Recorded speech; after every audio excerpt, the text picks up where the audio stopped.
Welcome to Product Momentum, a community of thought leaders and learners coming together to celebrate the product people who are shaping our way ahead. Inspired by our most pressing questions and insightful guests, we'll explore the challenges you face and offer practical, hands-on guidance your team can implement today. This is Product Momentum. Here are your hosts, Sean Flaherty and Sean Murray. All right, Sean, what a great episode. That was awesome. Matt's the best. I just want to hang out with Matt. I don't need to do the work thing with Matt. I would just like to hang out with him. The best dresser at industry, for sure. Best shoes in the game. Best shoes in the game. Now, we had a great conversation about prioritization, making sure that we're working on high impact work, not low impact work, why low impact work begets low impact work. Yeah. Connecting your actionable plans to your company goals. What awesome a great episode. Let's get after it. Let's do it. All right. Matt LeMay is an internationally recognized expert on product management and agile ways of working. He's the author of Agile for Everybody and Product Management in Practice, and has helped build and scale product management practices at companies ranging from early stage startups to Fortune 500 enterprises.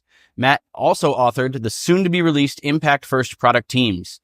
In his keynote, The Business is Your Business, Matt dove into the challenges that overwhelm today's product managers. This is also Matt's second time with us at Product Momentum. He was our guest on episode 113. Indeed, I was. So, Matt, welcome back, and congratulations for rocking the house this morning. Thanks so much. I'm so happy to be here. Yeah, great. Awesome. I was really happy to hear you talk about connecting day-to-day product team work with impact. Yeah. It's something that's been very important to me in the last couple of months of my working career.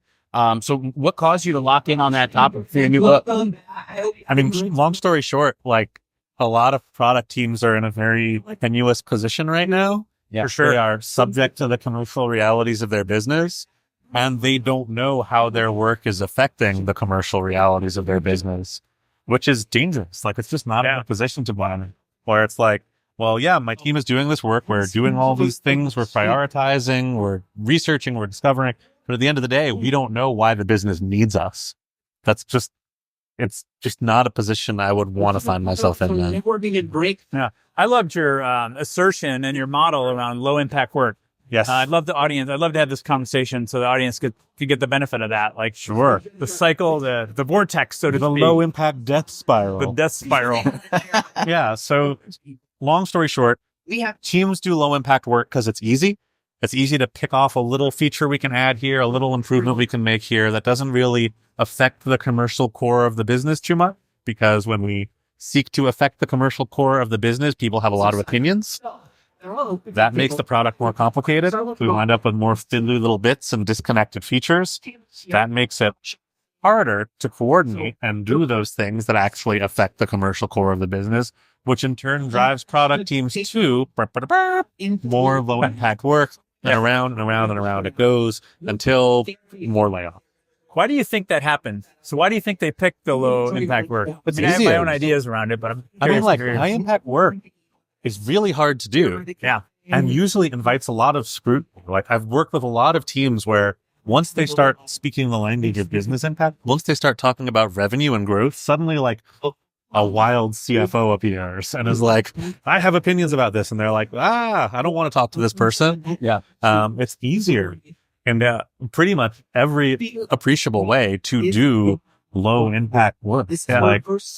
Doing things that affect the core of a product. It's hard. You have to coordinate. You have to have really difficult conversations. You sometimes have to redo or undo things that other teams have done or things that your own team has done. It's really difficult, and it's just easier 9 out of 10 times to do the low impact work.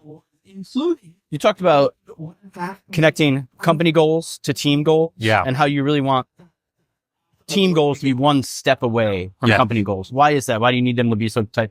Yeah. So, I mean, again, the idea for that comes from Christina Wadke's book, Radical Focus, which is one of my favorite business books ever. And I think it's important because that way, for starters, teams know why their work is important to the business, right? You don't have to look at a slide deck or be in a meeting or have these conversations. It's really easy to keep it top of mind when it's just one step away. It's also so important for cross-team collaboration. The example I use in the book is imagine you have two teams, as you often do, whose success is measured by the adoption of their respective features. Yeah. that is a zero-sum game. Right. You're pushing those features into the core experience. The more people use my feature, the better. I don't care if people use your feature. We're fighting for We're competing with each other. Yeah. Exactly. Whereas if my team is trying to solve a particular problem for a particular user that has a particular amount of revenue on it, your team is trying to solve a particular problem for a particular user that has a particular amount of revenue on it. We can look at that, and if we wind up in the same area, well, what's the best approach? What's going to actually maximize the value for the business? Yeah. Is it possible that your feature should only be surfaced to certain users? Is it possible that my feature shouldn't be a feature at all? We should just take it into the way the product works. These are conversations we can have when we are able to have that kind of an apples to apples comparison at the level of business goals. But if we can't do that, then it's really hard for teams to coordinate with each other around anything other than frustrating tactical dependencies. Yeah. I'm fascinated by this concept of people kind of regressing to the low impact work. Like, yes, because it is definitely a pattern I've seen over the last 30 years of building products in my own world. Like, oh yeah, they want to take on the easy wins, the things they can celebrate, the things that make them almost feel good. Like, hey, we got something done. Yep. Even though it's not the thing that maybe is the best thing to get done for the users or for the business. And I'm still fascinated with why that happens. Like, I think there's a core innate human need around being competent, being good at your job. Yeah. That I think draws us into that problem. Yeah, that's a really good point. I mean, I think it's also a challenge of like, when companies don't have specific impact level goals with a time frame, it's really easy to get into the kind of the trap you described. It's like, well, we need to ship something. Right. We need to do something. And if we're trying to just ... some revenue at some point, then we can get caught in the spiral of not shipping anything ever. If we have the pressure of needing to do impact by a certain time, we need to do riskier things. Like, we need to ship things that actually matter, and we need to ship them frequently, because if we're not shipping them, we're not going to have an impact this quarter. I think one of the challenges I see a lot of companies get into is that there's sort of this sense that the only things that are high impact are things that take 9 months or take a year or are impossible to do. So we have to do these little quick wins if we want to be a team that ships regularly. And I don't think that's true, but I think that unless you have actual time-bound specific targets, it's very hard to create kind of pressure that teams need to ship impactful things with enough frequency to deliver against specific targets and time. Yeah, I think there's an appetite right now on product teams to operate that way, where they can connect their work, right? Their actionable plans to these higher level goals. But right now, I don't think that the communication of the higher level goals is always coming from the top down the way that we need it. So how do we promote that idea internally? If our listeners are working somewhere right now who's like, that sounds great, but I don't have those high level goals to work with. How do we get that from our leadership? That's a great question. I think part of what makes this a difficult conversation is that, as we saw with Spotify, sometimes it is the individual teams who suffer the consequences of doing low impact work, not the leaders who gave the teams those goals or didn't give the teams those goals, right? I think part of what's so challenging is that as a product team, we might say, we don't know what success looks like. Nobody told us. But again, if our CFO is looking at that spreadsheet and saying, why do we need to pay all these expensive product people? And there's no good answer. We bear the consequences of that, even if we feel it wasn't our responsibility. So I think if you can understand the existential realities of the business, what's that next big milestone? Is it a fundraise? Is it a quarterly earnings report? What does the business need to be successful? And then we can take ownership of saying, even if nobody's asking us to, here's why and how the work we're doing is going to build into that and help the business achieve those goals. If we can proactively take control of that conversation, we are in a much stronger position. And we can go to leadership and say, hey, does this make sense? Is this enough? Is this going in the right direction? But if we just go and say, tell us what success looks like, we might not get the answer we're looking for. Yeah. I think that ties into something that Sean talks about a lot. Is like motivation. Yeah. Right. And autonomy. Right. You spoke about, if I can do some of this on my own, if I can make some progress on my own or make suggestions on my own, I'm more motivated because I feel more valuable. You played a role in it. What I'm doing. I think it's important for teams to play a role in the setting of their goals, and absolutely to understand them. Well, and I've worked with some teams who are given goals and then set their own goals anyhow. Yeah. Right. They're told go do this, and they're saying, yes, we're going to do this because of this. Right. Who, even if they're given those lower level goals, again, they take ownership of making connection. That's powerful. Saying, here's why this is important. And does it invite more scrutiny from senior stakeholders? Usually, yes. But are you better off? A good thing, though. Yeah, well, I think it's a good thing. If you're causing that kind of pressure, I think that's a good. I think it is a good thing. And again, I think you're better off having those conversations play out while you are in the room than playing out behind closed doors when you are not in the room. Yeah, I call that puffer fishing. Puffer fishing. You know, where we're like acting like a puffer fish. We're blown up and kind of not dealing with candor. Yeah. You know, we're kind of doing our own thing over here and not maybe fully aligned with the bigger ship, you know. Right. Which again can be great for a time, but it's going to bite you eventually. It's going to bite you eventually. Absolutely. Cool. You had a great graphic on the stage. You talked about kind of like the tension between maybe like misaligned team goals. Yeah. What's like an easy way to identify when maybe you've got tension between disparate team goals? Well, again, I think the first step is having team goals that are one step away from company goals. Because if you don't have that, you'll never see the tension. Okay. You know, again, when you have teams that are doing like 10 level goal cascades, like you're comparing apples to like Corvettes, like you're just in different taxonomies of objects. Okay. They're both red. There you go. Sometimes you just did it. But I think that when you have those kind of apples to apples comparisons, you can see that tension and you can get out ahead of it. Like the tension's not bad. I still think one of the weirdest things about the last 10 years of product development is this idea that each team should have goals that are perfectly aligned with each other and have no overlap and no tension. Like that doesn't make any sense. Doesn't make sense. Yeah. Like you're going to have some overlap. You're going to have some tension. That's a good thing. And if you can look at that tension proactively and say like, wow, okay, what they're doing might not help us. We need to talk about this. Or what they're doing is really similar to what we're doing. Maybe we should combine our efforts. At least be talking. Yeah. And if you can't see it, you can't talk about it. So I think, again, that tension's not a bad thing if you can get out ahead of it, see it, and manage it. You referenced Christina Wadke before, and actually in her blog post, like the art of the OKR, she says like the best objectives are ones that teams can achieve on their own, right? But in reality, that's not always the way that it can work. We're always going to have those overlapping goals, right? Yeah. There has to be some overlap, especially if we're all working towards, if we're one step away from the company. Yeah, exactly. Right. Yeah. That's awesome. But you opened your talk by saying, basically, there are no correct models. Yeah. Like the reality is we're building things that don't exist. Yeah. Right. So we're creating the future, and by creating the future, you know, there's no manual for that. Nope. So like we're all learning frameworks, and we use frameworks to kind of make sense of the world. Like you need a map.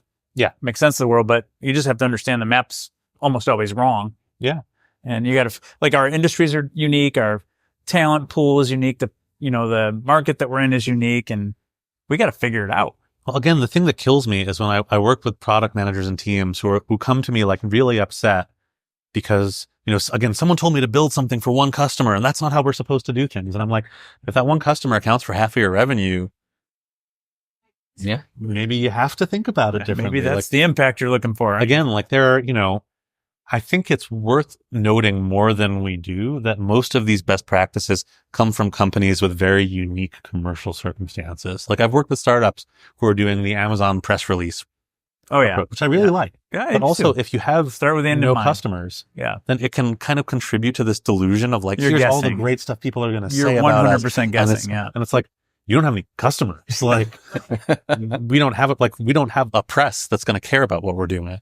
So again, I think it's really worth noting that the realities of doing this work, as you said, like are not going to necessarily look like these well understood case studies or these best practices. And that's okay. It doesn't mean we're doing things wrong. It doesn't mean we're not product led. It doesn't mean that we're not the best product organizations. It just means we are figuring it out to build a successful business, which is what our job is really. Yeah. Yeah. I cheated before. I asked Matt this question before we actually started recording, but I was wondering if, you know, this kind of concept of bringing us back to what's our impact? How are we generating revenue for the business? You know, like you say, the business is our business. Yeah. Is this a shift in thinking? Are we boomeranging back from, you know, just focus on users and their problems? So I'm going to answer the question differently this time. So when I was working with a company a couple of years ago, I was working with a really phenomenal engineering leader who went to the CEO of the company and said, I'm nervous because I don't hear engineers talking about the business. The CEO of the company said, wait a second. I have product leaders coming to me every day saying we're too business centric and not customer centric enough. Now I have an engineering leader coming to me saying we don't have engineers talking about the business model. What the heck is going on? And this engineering leader thought about it for a second. And she said, I think I understand the confusion here. When people say we're business centric, they mean we're focused on opinions, on politics, on the personalities of the leadership of the business. The business model is intrinsically customer centric because the business model is how we exchange value with the customers. Like if we set our goals high level enough, things like revenue, things like user growth, we need to understand our users. We need to prioritize the things that actually matter to them because otherwise they're not going to give us money. Yeah, I think it's, it's not an either or. It's not like you're customer focused or you're engineering focused or your business. You have to be all three, and you have to figure out what the dominance. There is a dominance hierarchy between those, and the customer really has to come first at some point because they're the source of all your economic rent. That's the way business works. But I think that's exactly it, right? They need to come first because they are like the business, like they are paying for stuff or, exchanging, or they're the attention that we monetize through advertisement, whatever it is. Like people other than ourselves need to do stuff. So one of the questions I ask in the book is like, who needs to do what for us to achieve our impact value? Yeah. And why would they do it? And that's really like, I like that question because it's a way of reframing some of this user-centric discovery stuff around the business. Like who needs to do what and why would they do it? And if we can answer that, then we're going to have to figure out what matters to our customers. Yeah, I couldn't agree more. Another thing you said in the in your talk was about low impact work begets low impact work. Yes. And that, sparked a tremendous amount of curiosity. So I want you to talk about that. So expand on that a little bit. So why is that? Why do you think that is? I think it's in part because, as you said, low impact work often gets celebrated. Yeah. You see a team, we shipped a thing, and they celebrate that. And other teams go, well, we want to be celebrated. We want to ship a thing. And what's the easiest thing to ship? Probably not a high impact. So how you celebrate and incentivize product work is, I think, a big part of that. Also, again, the more low impact fiddly stuff is in an app or a product, the harder it is to get to the commercial heart of that.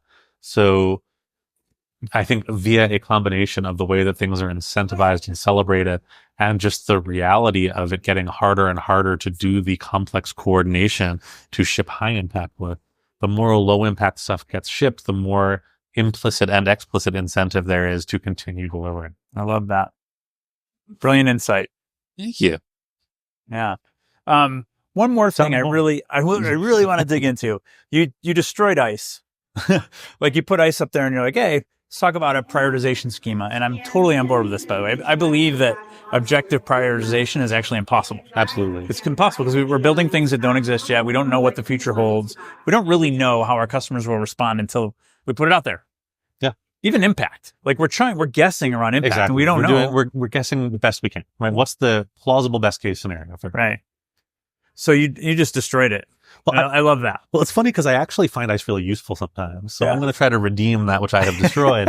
But I think the challenge is unless you have specific impact level goals, you can't. Impact doesn't mean anything. You can't prioritize at all. You can't prioritize at all, right? Yeah. Unless you have a specific number, we need this many users, we need this much revenue. Yeah. How are you going to do impact? Yeah, I think Itamar Galad's work on confidence is really helpful. The confidence meter he has, I think, is a really great tool.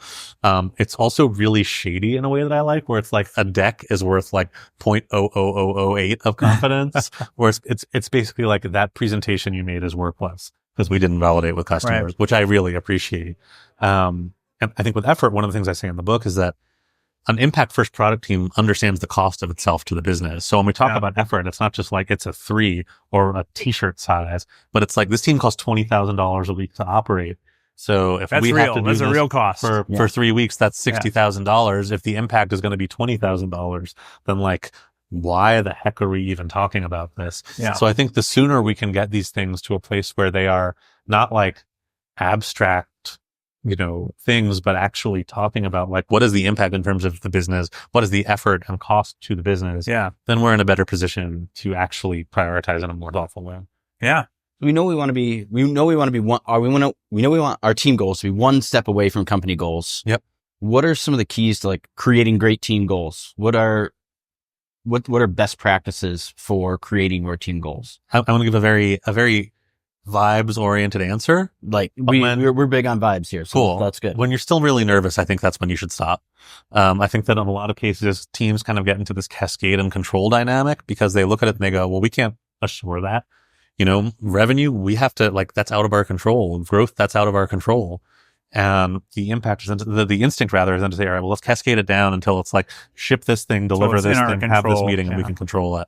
Yeah. If you're not nervous, you've probably cascaded too many levels down. The very same emotional triggers that compel teams to continue cascading are usually the reason they should stop. And that's really hard for people. Like, it's really challenging to look at this and say, the success of our team is outside of our immediate control. But again, the reality is that the success of your business is outside of your immediate control. Like, you can't just say, it's funny because I think there was a time in the 2000s, 2010s when it was like, all we need to do is acquire a ton of users, no matter how much it costs, and then we'll have a successful business. So, we can build a D2C business, DTC thing, and like the cost of acquisition is $10, sell a mattress with $5 profit, and then eventually we'll figure it out. And that hasn't always gone well. Okay. So we're looking for that 50-50 shot. We're mildly confident that we can pull this off. Well, I think we're looking for a situation where we can say, like, this makes sense. This is sustainable. This is like, we are learning enough to build a business that has some sustainability, that actually has some chance of making it beyond just grow, and then figure out the business model later. I think the era of venture capital is basically free, grow, and then figure out the business model later. I don't think we're there anymore. Yeah. And I think that's a good thing.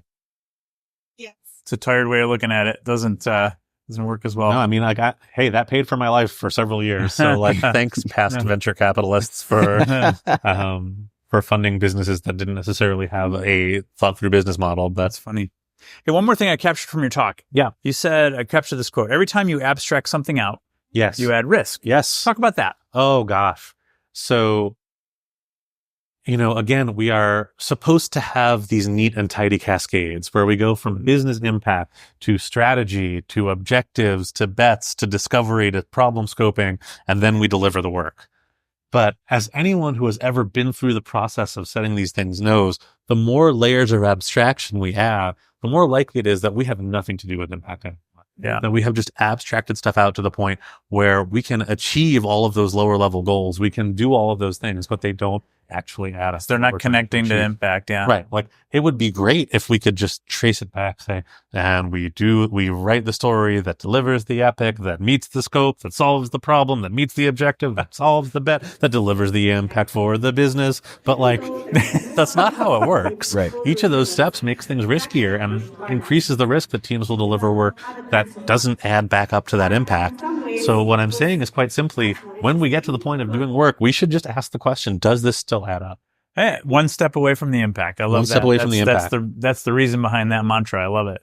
It's great. I've certainly been there where I'm like, I've wasted so much of my career finessing the middle. Yeah. Being like, if we can get the strategy perfectly right, then like, but strategies change. Like, things change, right? Every time we commit to a user persona, we commit to prioritizing this group over that group, or this metric over that metric.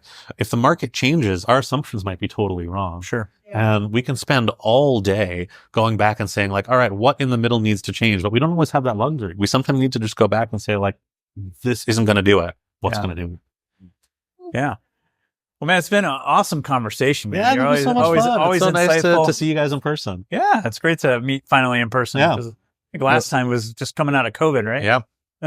I know you've got your book coming up, Impact First Product Teams. Yes.